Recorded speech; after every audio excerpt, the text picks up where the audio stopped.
CGX finally strikes oil. Police find abandoned Venezuelan plane in the interior. GPL plant back to full capacity soon. And NCN shows its bias yet again.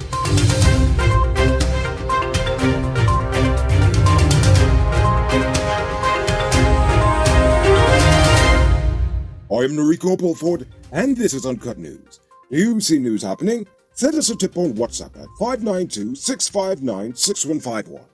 After over 2 decades of searching for oil, CGX Energy has finally found some in commercial quantities in the Kawa 1 well on the quarantine block. CGX and its joint venture partner Frontera expected to find the oil, as the location is considered analogous to the discoveries found in the adjacent Block 58 in Suriname.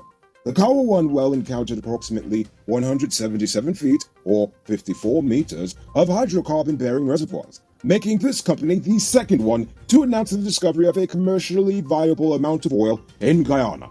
They plan on spudding their second well, the Way 1 in the northwestern part of the quarantine block, in the second half of 2022. Over the weekend, the cops discovered an illegal airstrip in Kuruduni, some 20 kilometers from the Kurupakari crossing on the Essequibo River.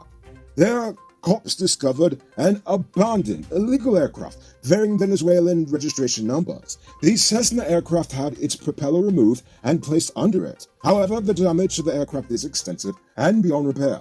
Nothing else illegal was found inside the airstrip or the airplane, supposedly. However, that is not the only criminal reports involving Venezuelans for tonight. 4 Venezuelan sisters were remanded to prison on Tuesday for the attempted murder of a 16-year-old girl. 22-year-old Evelyn Alfonso, 20-year-old Roxana Alfonso, and their 2 teenage sisters were accused of having ambushed a 16-year-old girl and her aunt on January 28th at Cumming Street, Georgetown. The young ladies supposedly pelted the aunt with bricks to keep her at bay, whilst the 2 girls stabbed the victim. He was hospitalized in a serious but stable condition, while the stabbing teneritas were all remanded to jail to February 11th. Today was day 2 of the budget debate, and a lot was said. But one of the most interesting announcements came from the Minister of Labour. According to him, his ministry's Central Recruitment and Manpower Agency is in the process of developing a national job bank, which will provide a platform for potential employees and employers to network. Additionally, the agency will host seminars, career fairs, and training programs, along with marketing and promotion events. Better yet, they will be going to communities around the nation to make it easier for job seekers to register. Now it's time to tell you about Best Buy's car of the day. Currently on sale is this 2016 Mazda CX-5. It comes with Bluetooth, mug rims, new tires, TV, CD, stereo, LED fog lamps, electronic parking brake, park camera, side camera, rear spoiler, and much, much more. Buy cash for $6.2 million. All pay down as low as $1,240,000 down, with around $120,000 monthly for 5 years, and it's yours. Call or WhatsApp 662-0844 for more info, or visit their showrooms at Lot 171 Peterborough Street, Queenstown, or Lot 2 Lamar Street, and tell them Rico sent you for this sweet deal. According to the Prime Minister, GPL's Garden of Eden power plant is expected to be back in full operation in just 2 weeks. Supposedly. He says they are currently in the process of bringing back online those generators. On January the 14th, GPL was forced to shut down its power plant to undergo an emergency mechanical inspection at the facility.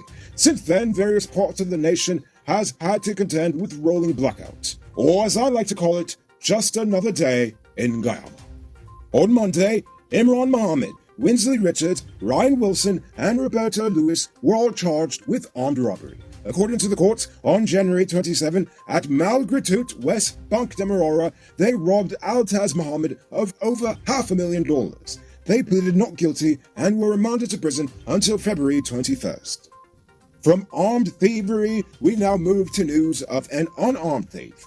On Monday, 23-year-old Reshma Diarup was found guilty of stealing $1.2 million from her former employer, Tesoro Resources and Grey Wolf Resources. Diarup had initially pleaded not guilty to the charge. Nevertheless, the prosecution was able to prove every element of the offense, that she repeatedly abused her position to pay herself through fake transactions on the behalf of the company. She was sentenced to serve 2 years in jail.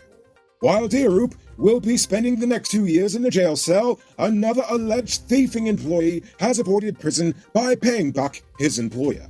Late last year, 23-year-old Daryl Lafarge was charged with misappropriating $3 million from Queensway Security Service Incorporated.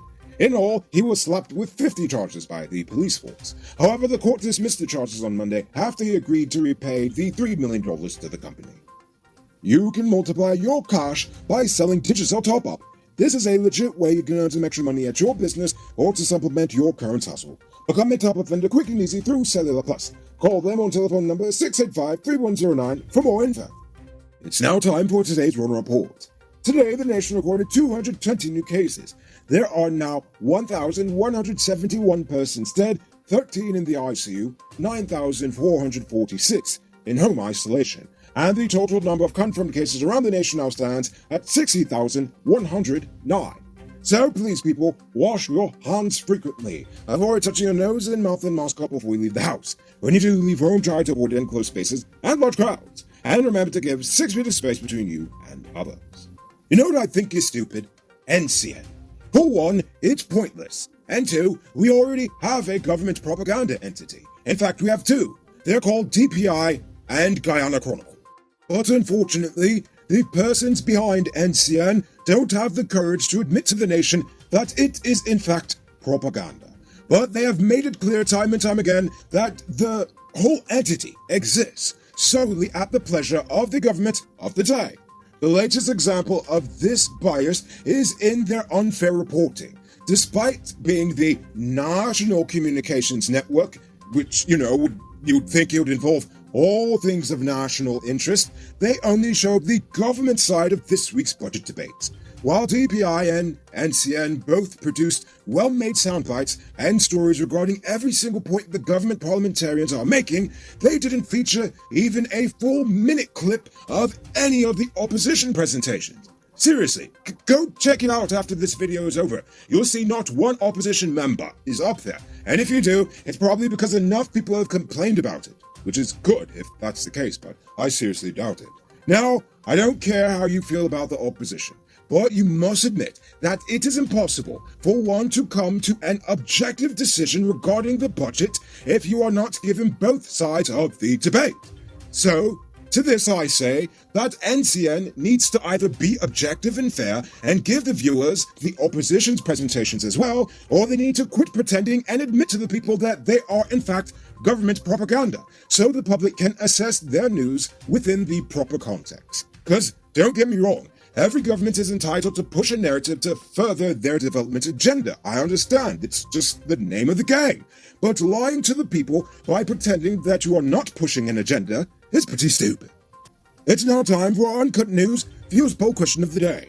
Every day we pose a question about current events in Guyana, the region, the diaspora, and how you feel it relates to us.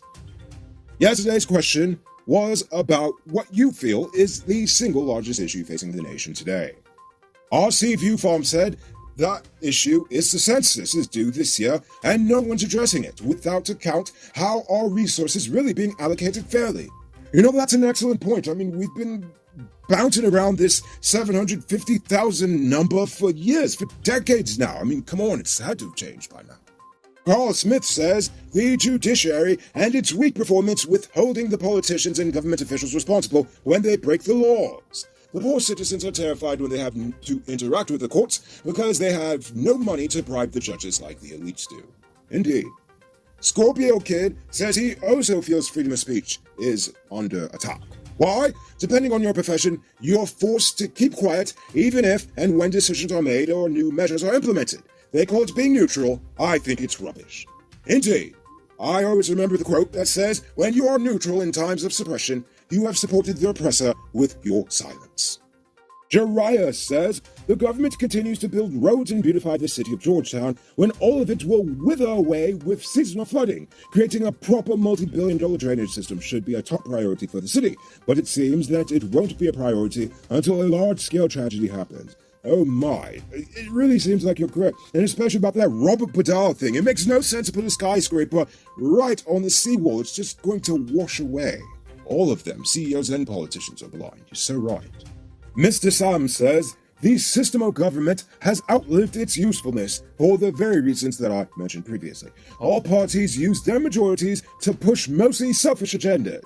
There needs to be a system that forces ruling parties and opposition to make collective decisions, and where there's a deadlock, they let people decide through a referendum. My gosh, I really love that idea. In fact, in some nations, you literally have to create a coalition in order to govern. That means that instead of having them fight like cat and dog, they actually have to work together for national progress. You know what? You all brought up some really great issues that are not being discussed here. These are just a few of them. Honestly, especially that census comment. I thought that was really real.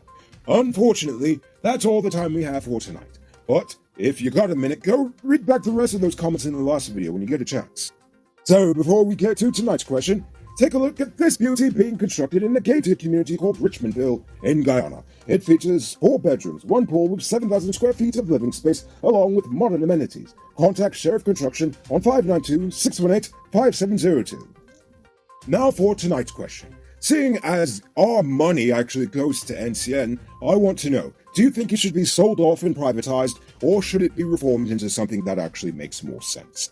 Think about that question, tell us in the comments below. If your response is good enough, we just might feature it in our next episode. Anyway, that's all the time we have for tonight, and check us out tomorrow for another.